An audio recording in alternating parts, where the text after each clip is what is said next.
IPL में हमेशा से मुंबई इंडियंस को उनके प्रोफेशनल ऑर्गेनाइजेशनल स्ट्रक्चर के लिए जाना जाता था कि उनका जो मैनेजमेंट है और उस मैनेजमेंट की जो लेयर्स हैं वो बहुत ही अक्लमंदी से और बहुत ही प्रोफेशनली काम करती हैं, अपने प्लेयर का प्रोफेशनल के साथ साथ पर्सनल लेवल पर भी बहुत ज्यादा ध्यान रखती हैं और वन फैमिली का जो उनका नारा है, जो उनका टाइटल है, उस पर वो रियल में खड़े रहते हैं और उसी वजह से उनको इतनी ज्यादा सक्सेस मिलती है और जो प्लेयर्स की लॉयल्टी है वो उनकी तरफ इतनी ज्यादा है कि कभी से कोई प्लेयर निकल करके अगर मुंबई इंडियंस से किसी और फ्रेंचाइजी की तरफ से भी खेलता है तो भी जब भी उसका इंटरव्यू होता है या उससे कोई भी बात करता है तो वो मुंबई इंडियंस की तारीफ जरूर करता है और यही पूरा मुंबई इंडियंस की सक्सेस का क्रेडिट इसी चीज को दिया जाता है। But this all changed in 2023 जहां पर उन्होंने किसी और को नहीं बल्कि सीधे सीधे अपने मोस्ट सक्सेसफुल कैप्टन बल्कि आईपीएल हिस्ट्री के one of the most successful captain Rohit Sharma को ही हार्दिक पांड्या से रिप्लेस कर दिया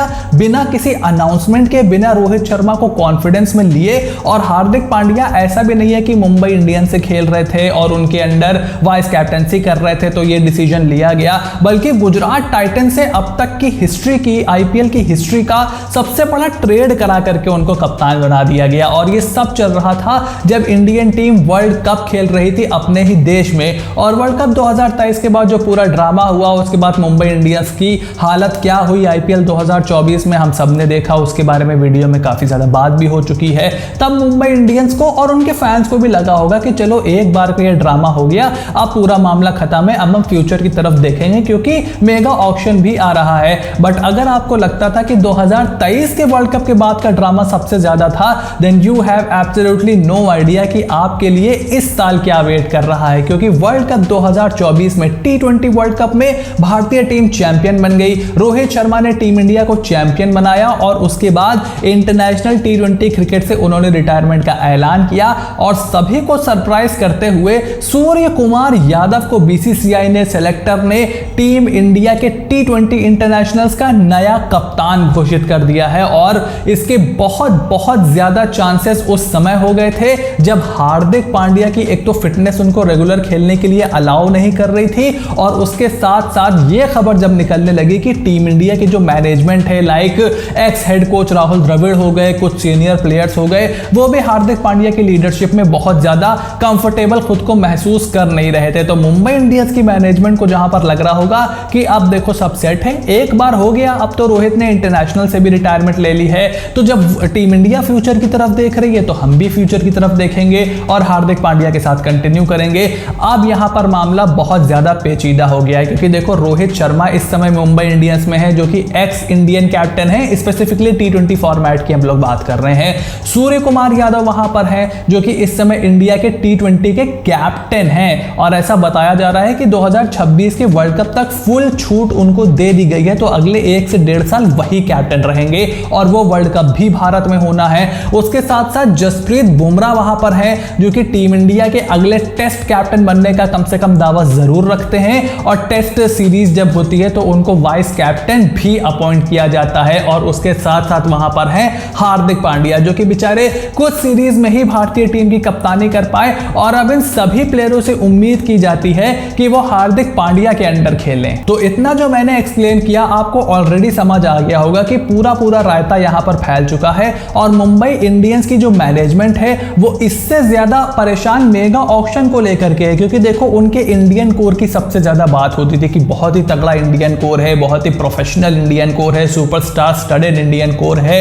इसमें सूर्या है, बुमराह है, हार्दिक है, रोहित है, उसके अलावा ईशान किशन, तिलक वर्मा जैसे प्रॉमिसिंग यंगस्टर्स भी हैं। तो इसमें से कितने प्लेयरों को आप रिटेन कर पाओगे? अगर आपको 4 भारतीय खिलाड़ियों को रिटेन करने की परमिशन भी मिल जाती है which is not looking very likely at the moment, तो क्या रोहित, सूर्या, हार्दिक, बुमराह को आप इकट्ठे रिटेन कर लोगे? ईशान किशन, तिलक वर्मा को आप छोड़ दोगे? और मान लो आपने छोड़ भी दिया तो इसमें नंबर 1 रिटेंशन कौन होगा? क्योंकि नंबर 1 रिटेंशन को सबसे ज्यादा पैसा मिलता है। क्या वो हार्दिक पांड्या बतौर कप्तान होंगे? तो सूर्या उनसे कम पैसों में भला क्यों खेलना चाहेंगे? क्योंकि वो तो भारतीय टीम के कप्तान है। फिर उनसे कम बुमराह को क्यों मिलना चाहिए? क्योंकि भाई मेरे हिसाब से बुमराह को तो आर्ग्यूएबली इस आईपीएल में जितने भी प्लेयर हैं 25 करोड़ से नीचे बुमराह का तो नाम नहीं होना चाहिए क्योंकि 24 करोड़ तो आप स्टार्क को दे रहे हो, विदेशी खिलाड़ी 18 करोड़, 20 करोड़, 22 करोड़ लेकर के जा रहे हैं। तो बुमराह को आप कम से कम उनसे तो ज्यादा ही ही एक्सपेक्ट करोगे कि पैसा मिले, क्योंकि जिस तरीके का नाम और काम बुमराह का है। और फिर रोहित शर्मा को क्या आप 6 करोड़ में रिटेन करोगे?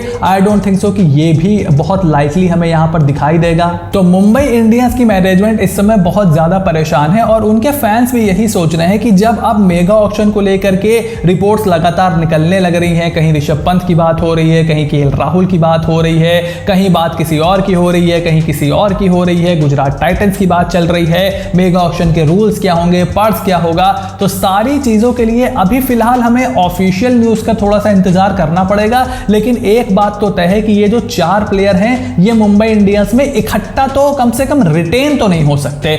ऑक्शन में क्या होता है, we have no clue. Auction में आप बुमराह को 25 करोड़ में क्या खरीद लेते हो, क्या उसके बाद वो खेलते हैं हार्दिक पांड्या के अंदर, उसके लिए तो हमें 2-4 महीने का वेट करना पड़ेगा। बट एट दिस मोमेंट रिटेंशंस को लेकर के I really don't think so कि ऐसा कुछ होने वाला है। और कई फ्रेंचाइजीज होंगी जो कि इस आईपीएल में अपने नए कप्तान को ढूंढने के लिए उतरेंगी, और अगर सूर्या, बुमराह, रोहित ये सब में से आपको 2 प्लेयर भी दिख जाते हैं मेगा ऑक्शन में, तो वो मुंबई इंडियंस के हाथ लगे। It's not looking very likely specifically इस कॉन्टेक्स्ट में कि टीम कैप्टन के पीछे जाने वाली है। क्योंकि देखो श्रेयस अय्यर हो गए, ऋतुराज गायकवाड़ हो गए, ऋषभ पंत हो गए, शुभमन गिल हो गए, ये सब ऑलरेडी कैप्टनसी कर रहे हैं। तो उसके बाद एक तरफ रोहित शर्मा है, एक तरफ केएल राहुल का नाम निकल करके आ रहा है एलएसजी से, उसके बाद अगर उसमें सूर्या भी आते हैं, बुमराह भी आते हैं, तो बहुत सारे आपके कैप्टनसी के जो जिन टीमों को कैप्टन चाहिए, लाइक पंजाब किंग्स में भी, लखनऊ सुपर जायंट्स,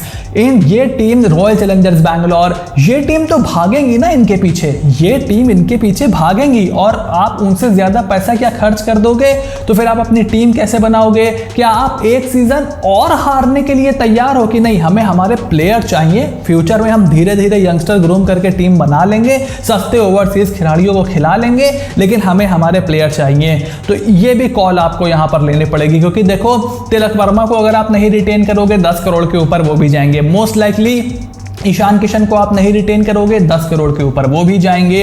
उसके बाद बॉलर में अगर आप बुमराह को नहीं रिटेन करोगे, I will be very surprise अगर 15-20 करोड़ तक बुमराह नहीं गए, मिनिमम 15-20 करोड़, तो किस किस को आप रिटेन करोगे? चलो बुमराह को एक बार को आप मना लो कि यार आप खेल लो हार्दिक के अंडर, बट सूर्या, रोहित मतलब it's not looking possibly, logically बहुत ज्यादा पॉसिबल मुझे तो बिल्कुल भी नहीं दिखाई दे रहा है। एंड दिल्ली कैपिटल से ऑलरेडी उनको अप्रोच किए जाने की खबर पिछले साल भी आई थी, इस साल भी ऐसा कुछ देखने को मिल रहा है। उसके साथ साथ सूर्य कुमार यादव भी नई टीम को जाकर के लीड करने की कोशिश करेंगे to make his case even more stronger as a leader. वो एज एन इंडियन कैप्टन क्यों हार्दिक पांड्या के अंडर खेलेंगे, और ये सारी चीजें मुंबई इंडियंस को सोचनी पड़ेंगी। सो आई पर्सनली थिंक कि मुंबई इंडियंस में बहुत कुछ चेंज होने वाला है यहाँ पर। अब एक आउटसाइड द बॉक्स थिंकिंग ये है कि भाई आप हार्दिक को रिलीज कर दो, आप हार्दिक को रिलीज कर दो, आप मान लो कि भाई हमसे गलती हो गई, आप अगर उनको ऑक्शन में दोबारा ले लेते हो दैट इज योर कॉल, आप उनको ऑक्शन में डाल दो, और उसके बाद सूर्य कुमार यादव को कैप्टन बना दो, जिससे रोहित शर्मा भी रुक जाएंगे, जसप्रीत बुमराह भी रुक जाएंगे, तो ये 3 प्लेयर आपके रुक जाएंगे। हार्दिक पांड्या के बिना आप ऑलरेडी 3 सीजन खेल चुके हो, सो आई डोंट सी कि ऐसा कुछ हो सकता है कि आप बिना हार्दिक के नहीं खेल पाओगे, आप कोई ऑलराउंडर ले सकते हो। और आप उसके बाद जो फैंस की नाराजगी थी वो भी एकदम आपसे छिटक के दूर हो जाएगी। रोहित शर्मा को बैन देते सूर्य कुमार यादव को दिक्कत भी नहीं होगी, क्योंकि उनका इंटरनेशनल करियर अब खत्म हो गया है। वो 5 आईपीएल जीत चुके हैं, एक T20 वर्ल्ड कप जीत चुके हैं, so he is now the trophy king of T20 cricket. उनको कुछ अचीव करने को नहीं रह गया। आप कैप्टन बन के वो आए, 2-3 साल 1 साल जो भी उनका क्रिकेट T20 में बचा हुआ है खेलें, एंजॉय करें, मौज करें। सो रोहित शर्मा को यहाँ पे कोई दिक्कत नहीं होने वाली है, और सूर्या के under I don't think so कि जस्सी को भी कोई दिक्कत होने वाली है। सो 3 प्लेयर आप यहाँ पर रोक लोगे।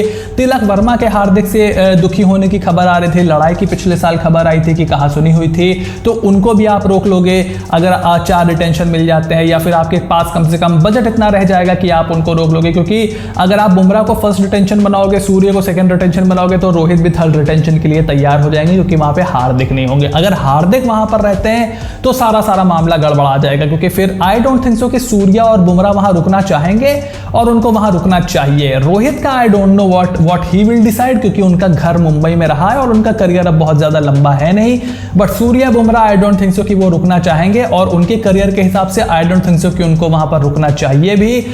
होगा क्या, that only future can tell, but Mumbai Indians को क्या वो आउटसाइड द बॉक्स सोचकर हार्दिक को हटा के हार्दिक की सैक्रिफाइस यहां पर दे सकते हैं? क्योंकि हार्दिक देखो ऑप्शन में जाएंगे, मोस्ट लाइकली 20 करोड़ 15 करोड़ के बीच में उनका प्राइस रहेगा, और जो भी टीम उनको लेगी वो उनको कैप्टन ही बनाएगी। So at the end of the day Hardik Pandya का बहुत ज्यादा लॉस नहीं होगा, बट मुंबई इंडियंस हार्दिक को रोक करके क्या बेस्ट इंडिया का best T20 bowler, in fact best bowler across format, और इंडिया का बेस्ट बैट्समैन और इंडिया का कैप्टन, उसको अलग होने का रिस्क ले सकते हैं। So Mumbai Indians have to decide. अब देखना पड़ेगा कि उनकी प्रोफेशनल और ऑर्गेनाइजेशनल जो स्ट्रक्चर था वो यहां पर उनके कितना काम आता है। सो आपका क्या ओपिनियन है मुझे कमेंट बॉक्स में लिख करके जरूर बताओ। चैनल को सब्सक्राइब करो, नोटिफिकेशन की घंटी बजा करके रखो, क्योंकि आने वाले दिनों में इसी तरीके की मौज मस्ती और एंटरटेनमेंट के साथ साथ यहां पर बेहतरीन एनालिसिस आपको देखने को मिलने वाला है। So stay tuned and I will see you soon in the next